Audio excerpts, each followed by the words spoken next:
Welcome to Yell, Fight, Sooie, college football from three friendly-ish rivals. Good morning and welcome to the last Yell, Fight, Sooie of 2022, because nothing else is going to happen because all the bowl games we care about are over. Matter of fact, college football season might as well be over for a couple people on this broadcast this morning. I'm Andy Tomchesson, your resident Aggie. He is Scott McIntyre. He is fighting Sooies all over the place. And whoop and pigging and all that kind of stuff they do in Arkansas or Missouri or where the fuck he lives. And then there's James Christopher coming to us live from Austin, Texas, representing the, maybe moribund. Moribund is a good word. Texas Longhorns after last night's bowl game against Washington. Off air, we're talking about the death of country music, although we probably all have a little bit of hypocrisy because I like looking at Shania Twain and she probably started the whole damn thing. But on air, we're here about college football and college sports, and specifically the Arkansas, and the Texas A&M athletic programs. So without further ado, I'm going to open it up with a taste of victory. Scott McIntyre, Arkansas survived Kansas 53 or something like that. Kansas is better than your Kansas. I think defensive football was not held to high esteem in your bowl game. How did it look to you? It looked like Arkansas dressed 48 players and that they competed with Kansas, and Arkansas fans are falling all over themselves, saying the coaching staff should be fired. And I think Arkansas fans are a bunch of freaking idiots, as I've been telling you on Twitter. And I will continue to tell you now that you're a bunch of idiots, because when you lose 30 some odd players to a transfer portal, they're bailing on your program, and you can only dress one more than the limit that they had in place during COVID if you wanted to play, and you win, shut up. You had a 6-6 year, folks, and you won the Liberty Bowl. With a whole bunch of receivers. I counted 5 receivers I'd never heard of this year. I'm like, oh, wow, we're going to play a game of who the hell is that every time somebody catches a pass and take a shot, and we'll be hammered drunk by midway through the second quarter. So it's just, I mean, it was a fantastic win as far as I'm concerned. The most important thing about bowl season that fans really get wrapped up in wins and losses, but the most important thing is you got 3 extra weeks of practice for guys that really hadn't seen the field with first teamers all year. That's a huge step. And so I'm thrilled about that. And the taste of victory is sweet, even if it's in Memphis against Kansas. Scott, I was very impressed with the head coach for you guys, who, first of all, he did repeat the words Liberty Bowl champions about 8 times in his immediate reaction on the field. But he had a quote that I really liked that was, we can talk about who's not here, but we focus on who was. And I thought that was really just a good example of good leadership right there. I completely agree. And people are, the knock on Sam Pittman, he had never been a head coach. He had been a head coach at a JC for like 2 years, 30 years ago. But he really had not been a head coach at the college level when he got hired on as Arkansas coach. He fits the program. His mentality, his demeanor, it fits the program. The problem is that fans are now saying, oh, we're getting out-coached on the field. We're clearly getting out-coached on the field. We should have never hired a guy that's never been a head coach before. We need to fire him and go get a coach. Coaches just don't grow on trees. Oh, well, I want something off the good coach tree rather than the bad coach tree. I mean, first of all, no offense, Andy, but you can ask a lot of A&M fans how they feel about this knockout hire Jimbo Fisher this year. They're not going to be too happy, and there's a lot of programs like that across the nation. If you get someone and they work well and they fit your program, keep them for a while. The other thing defensively I thought was really impressive, our linebacker coach, Michael Shearer, took over defensive play calling duties since Barry Odom's now hanging out with Bobby Petrino in Vegas. That's just not going to get – that's next year's Spencer Rattler, guys. That's next year's – I'm not going to get over the fact that Bobby Petrino now resides in Las Vegas. That's awesome. But without a defensive coordinator in place and another guy stepping into the shoes to do the job, okay. Well, we allowed 600-yard passing, but we won. Yeah, you won. I was reminded of that great, I guess, late 90s, early 2000s football documentary, The Water Boy, where Michigan had to play their towel boy at wide receiver when I was watching you guys. That didn't go so well for them. For you, you pulled out the win, or I guess survived the storm of Kansas coming back. Woo! Big Sooie. And 3 overtimes? 3 overtimes, but it was that. And I mean, look, you can ask any Arkansas fan, that was not a fumble when Matt Landers, if the ball is in the crook of your arm and your arm hits the ground, and as your arm bounces up, the ball comes with it and comes out. Apparently that's a fumble when you're playing Kansas and Memphis, but according to the rule book, it's not. But it's whatever. It's whatever because we won. I think this is the time where I'm supposed to say SEC, SEC, SEC. Yeah, that's when you're supposed. Because hey, look, no SEC team had won a bowl game until we came along. Well, I'll give you a dirty You're little welcome. secret. I am rooting openly for LSU to get killed tonight when they play because I don't care for them at all. Brian Kelly is not one of my favorite people. Always want to see Alabama lose. That's something I've learned over the last 11 years. And frankly, I have nothing against Georgia, but if they don't win the national championship, it's not going to hurt my feelings. And you watching, I know we're going to get to our game in a minute, but we were watching my father-in-law and I were watching OU FSU and just laughing at OU pissed the game away. And then I realized we're not going to be very good in the SEC because there's never a day I will ever hope that those players, that group of people will win. Never, not once.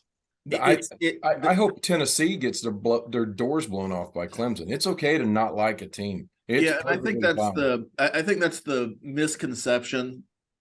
The only reason we care, at least I'll speak for me, the only reason we care that the SEC teams are competitive or look good in bowl games is so I can take my 8-4 record, which I wish I had this year. No, I'm serious. I would take that 8-4 record and say, but if we were in any other league, we'd have won 10 games because look how good all the rest of these teams are. That's it. I can't stand LSU, can't stand Bama, can't stand Lane Kiffin and Ole Miss. Didn't have anything against Ole Miss when Hugh Freeze was there because I feel like he's a guy you could go get some Coke and hookers with. And you probably still can next year in Auburn. But I'm not openly losing sleep or really caring about, Arkansas's football fate. I certainly don't give a shit about what happens in Kentucky or Vanderbilt. So the whole SEC thing, I think, is way overblown from the inside. Yeah, I got to tell you guys something that made me laugh out loud. And so I was in a public location watching this game where adult beverages are served. And there was a guy sitting on the other side of the bar. Catholic church? Yes, exactly. And the father and the nun were serving those drinks out. They were so good. Anyway, as they do.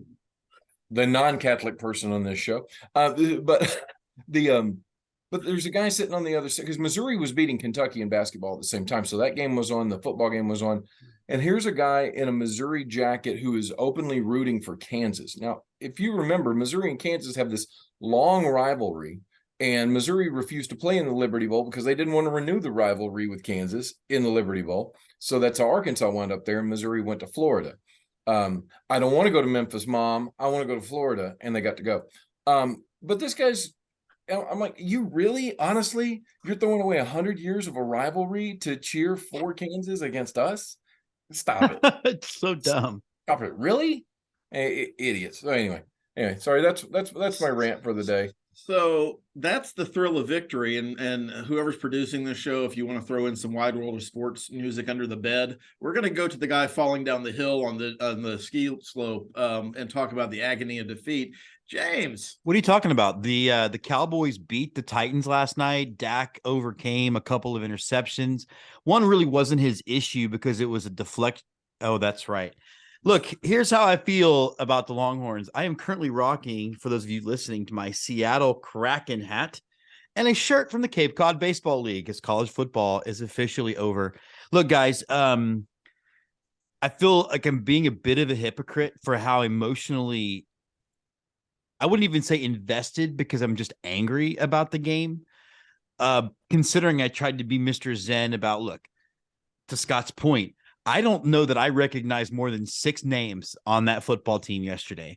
Yeah. To see defensive, not the strong defense we've seen all year because half of them are being drafted in 3 months. Like, so all of that stuff I can put a context on it and say, all right, well, that's it. And to your point, Scott, it's about the practices. I will say before we dive into Texas, Washington, what an exciting bowl season we've had this year for all the people who think that these games are boring and shouldn't be played. We have seen some really, really good football games. I mean, honestly, the Arkansas-Kansas game being one of them.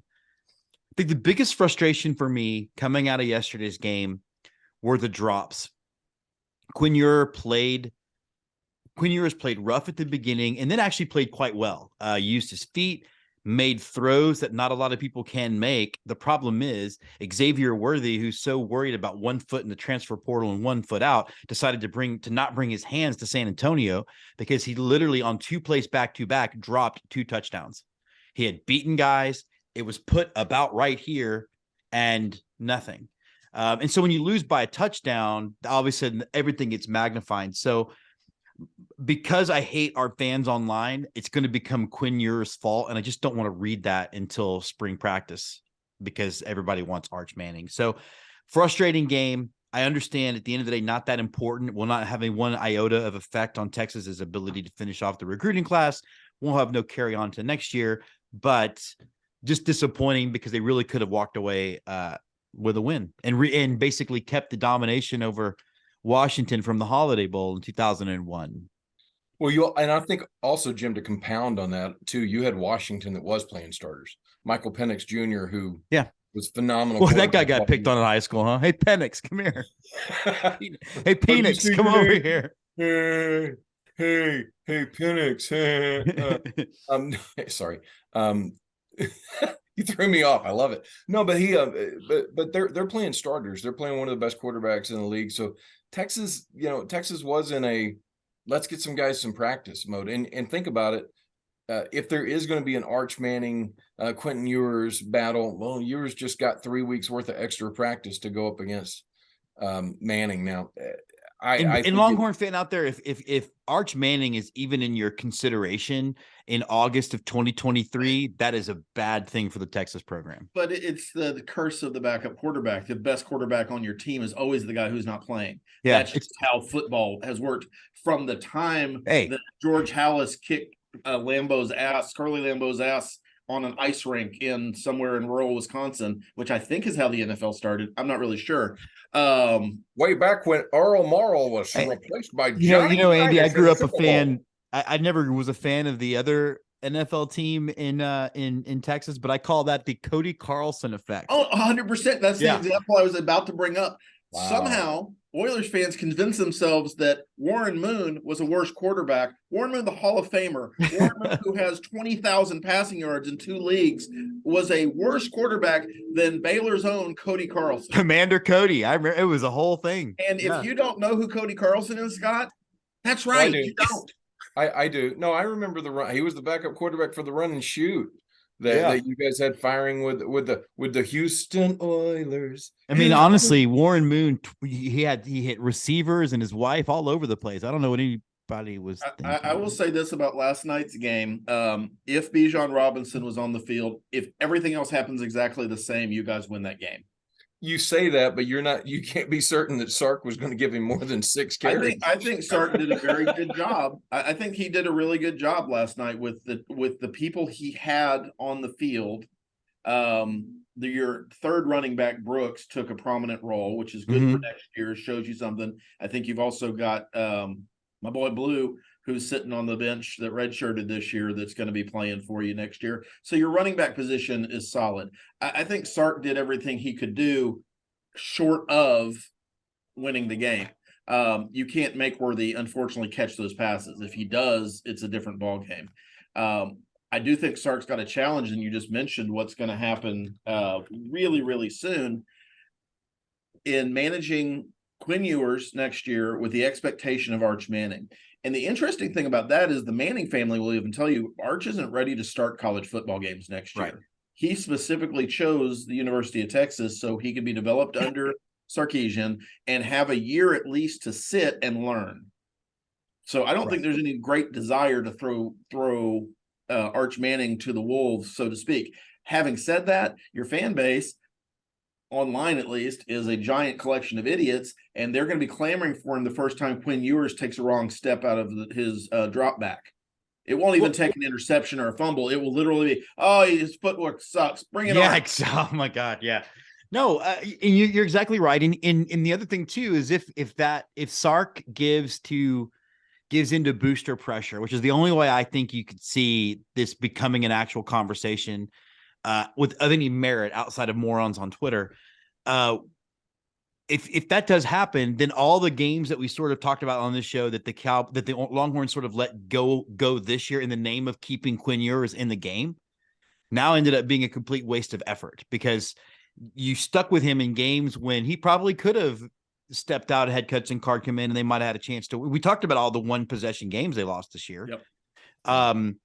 You do that because you're thinking these are good moments to have for Ewers. And I think Ewers played well. I think he bounced back and played better in the second half than he did in the first.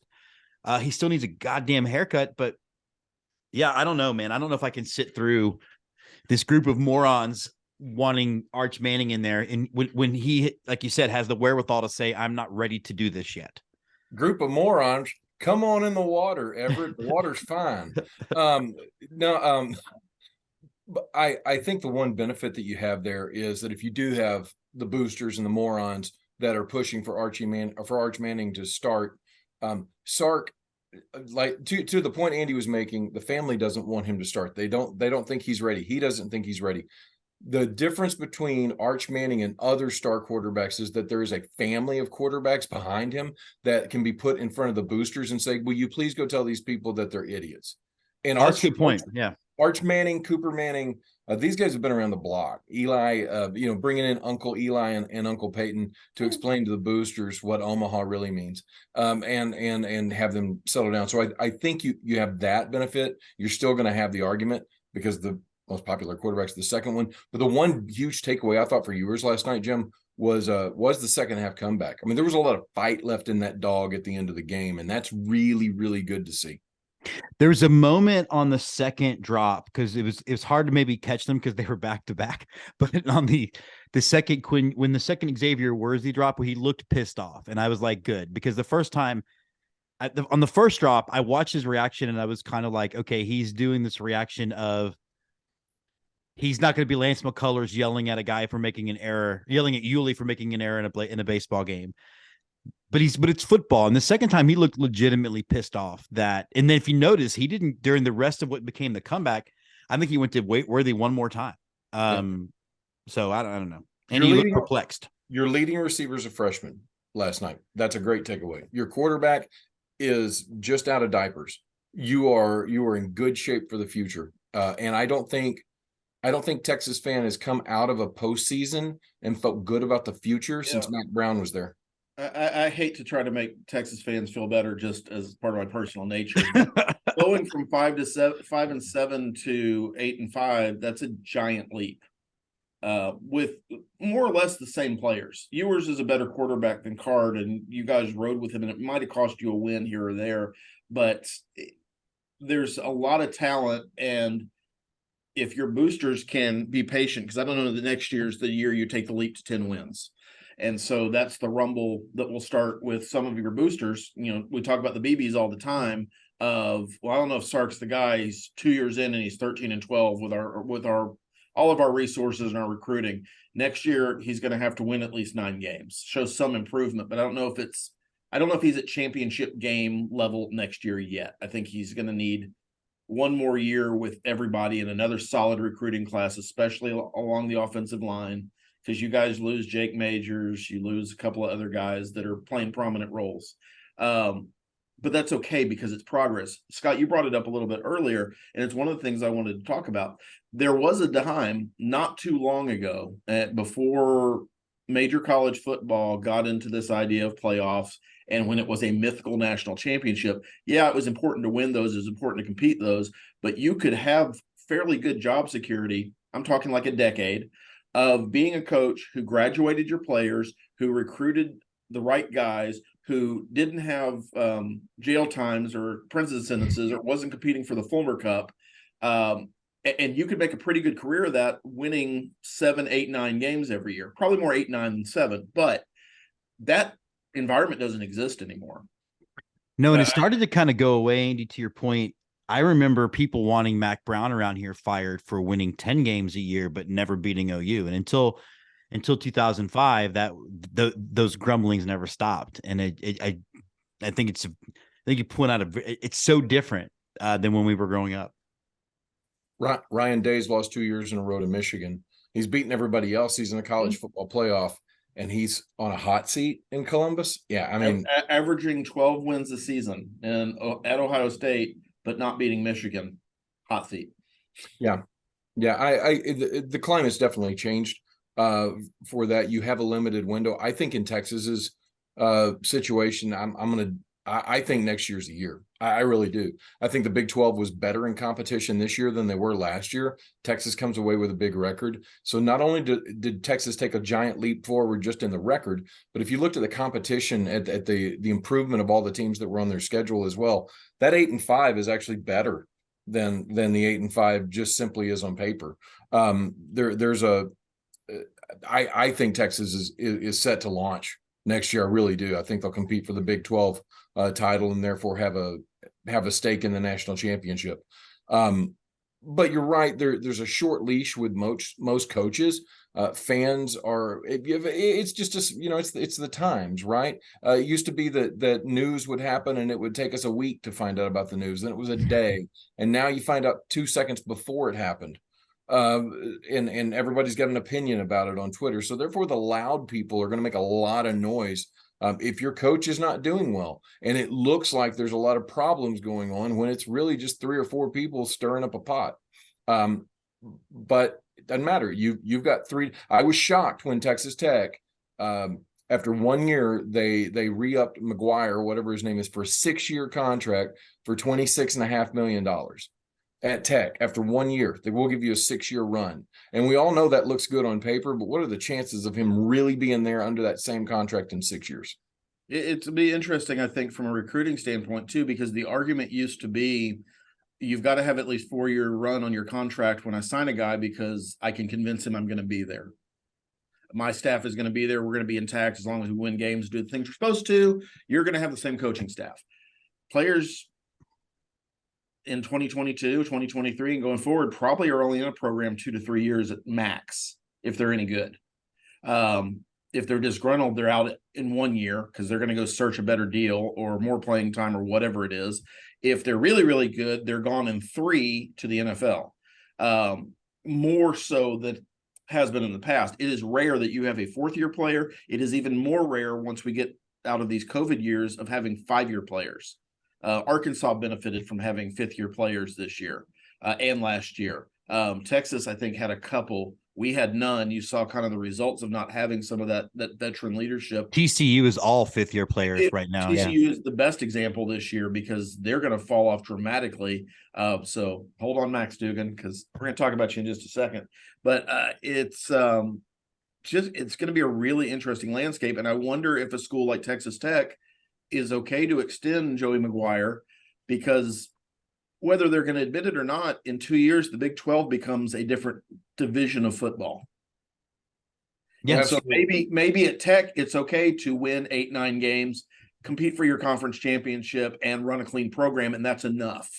But I don't think for the handful of schools, that 30 we keep talking about that are at the top echelon, the big money earners with the big donors that have all the pressure, which honestly includes all 3 of our schools, I don't know that world is ever going to exist again, not without major changes. No, and I think I think about 2 things that you guys brought up early in the show, and one was, I think it was you, Andy, who said that it felt like to you Sarkisian was we're going to the SEC hire, so that might have some more leash for him, because if the whole point is to get him there, and they can't go now because OU's poor. The other Spitzer Rattler of our show. That's right. But speaking of OU, the other thing that you guys talked about a couple weeks ago was, will OU become Nebraska? And kind of watching them against Florida State have every opportunity to take charge of that football game and have it kind of play out the way it did. I don't know. They might end up being the next Alabama. I'm sorry, Nebraska, not Alabama. They wish they were the next Alabama. Yeah, exactly. I don't have the hatred for Oklahoma. I didn't like Bob Stoops, particularly, pushing our shit in once a season when he was in Oklahoma. Same. But, outside of that, I think they're one of the programs that absolutely has the argument of we're a blue blood and we've been a blue blood for a really long time. Whether you like them or not, I don't think you can really argue that fact. I think they're going to have a real problem with recruiting kids from Texas, knowing that they're only going to play in Texas one game a year going forward. Yeah. I think that's going to be a huge issue for them. I also think, and this year's kind of proven that out a little bit, and sure, he's going to have another season or two to figure it out. But I think there's a reason that Brent Venables interviewed for a lot of jobs and didn't get them before this gig in Oklahoma. And I'm not anti-coach. I'm certainly not as pro-coach as one of my co-hosts here, but I think there's just something. There are some guys that are meant to lead programs, and there's some guys that are not. I'm really wondering if Oklahoma's fan bases knows what they have in Brent Venables right now. They've got to be wondering. Is Brent Venables the Monty Kiffin and Norm Chow of his generation? I mean, both Monty Kiffin was one of the best defensive minds ever, spawned Lane. So, kudos. Good job, Monty, all around. Norm Chow opened up offenses at BYU and blew away record books. Both of them, I don't think Monty was ever a head coach, and Norm Chow gave it a shot, and it did not work well. Well, Norm Chow also lost the national championship as an offensive coordinator in 2005. Yes, he did. What school was he at when that happened, Jim? I don't recall. Yeah, and Matt Leinart. No, I think that I think that there are coaches like that. The book isn't. We're not deep enough into the chapters of the Brent Venables book to know if he's going to be that guy or not. He might be. He might not. But how do you Norm? I'm sorry to cut you off, but if you're Norm Chow going into a job interview, how do you rationalize leaving Reggie Bush on the sidelines at 4th and 1? How is that not the first and last question of every interview? Whoop, sorry. Thanks for coming in. Well, Lindell White was hot, so I just ran the hot hand. All right. They should have both been on the field. Texas would not have known what. I have heard Norm Chow talk before, and I know that is not his accent. No, it's not. Not at all. Okay. Dead air. Going, Scott. I was going, but then you guys started going. No, anyway, I will. I'll wrap that part up by just saying the book. We haven't seen enough of Venables yet to know, but I have not seen an improvement in Oklahoma. There was definite drop off from Lincoln Riley, but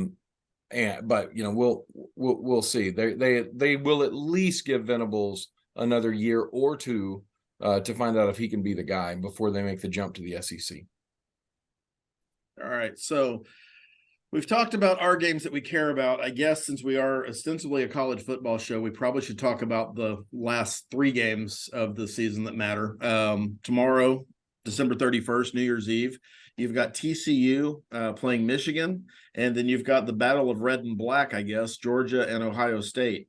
Although Ohio State will wear their gray and not their black uniforms for this game. So, predictions, thoughts. Who's gonna be playing for the national championship? Who's still standing after tomorrow? I think Ohio. I think it's Georgia, and I think it's Michigan. I think unfortunately, for as much as I think most people on this show have been about expanding the playoffs, this will be the argument of why they shouldn't, because I don't know that many of these games are going to be. I mean, Georgia just looks like what Alabama looked like at their heyday. They look like they will beat anybody that shows up. And we've seen it where TCU would not have gotten a look had other teams in other conferences been as good or better. And I just think I think you're going to see a real difference in Jimmy's and Joe's when it comes to TCU playing in the playoff this weekend. So I think Michigan will go blue if you can handle it. And then I think Georgia will do what I think most people thought Georgia was going to do at the beginning of the year, and they'll be in the national championship game. Yeah, I know there's a lot of people throughout the Midwest that are probably pulling for a Michigan Ohio State national championship game. That'll make a lot of people really, really happy. That makes me want to pull my back teeth out with a pair of pliers. However, I'm hoping that it doesn't work out that way. I'm with you, Jim. I think it's going to be Michigan, Georgia. I think Georgia is a talented team. It's been really hard. The last 6 national champions that got back into the playoff and tried to win, they all lost. So it's really hard to go back to back. I think the story of the year, though, was Georgia coming out of the Alabama shadow last year to win the national championship. And I think this year Kirby Smart's going to even solidify that further, and they're going to back it up and do it again. I think the Michigan defense is too talented for TCU. I think Jim Harbaugh's been there, done that. I don't know if I trust Sonny Dykes in a pressure cooking situation. So I think Michigan will win that, and then I think Georgia and Michigan will play each other, and Georgia's going to send them back home unhappy. That's my take. What do you think, Andy? I think we're all kind of on the same page. I think Ohio State was exposed by Michigan when they played late in the season. I don't think they've made any dramatic improvement in their extra 2 weeks of practice because of what you saw there. The only thing that Ohio State has going for them against Georgia is they've had a long time to sit and get healthy. So the guys that they were missing, the guys that were banged up are ostensibly healthy. But I don't know how much that extra week matters when you're going up against Georgia, which is a machine.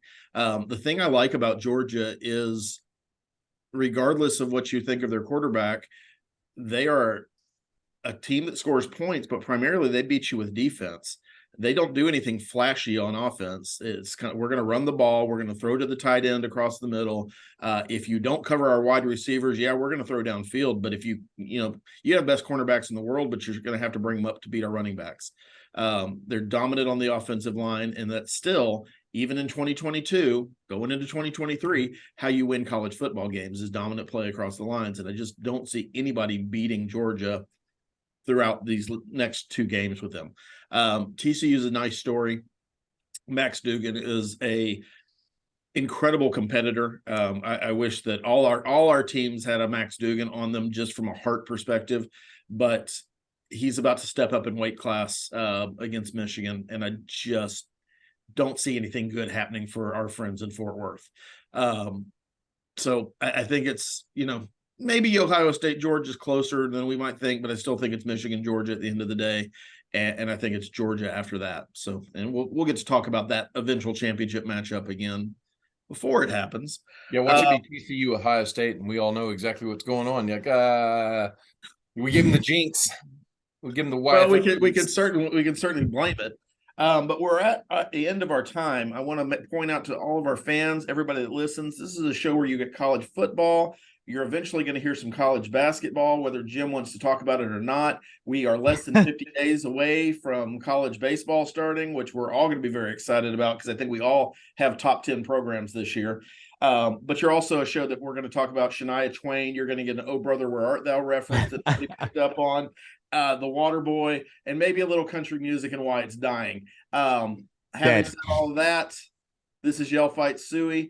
That's James Christopher representing his Texas Longhorns. That's Scott McIntyre representing the Arkansas Razorbacks. Woo, Jimbo, we thought they turned you into a toad. And there's your other "Oh Brother, Where Art Thou" reference.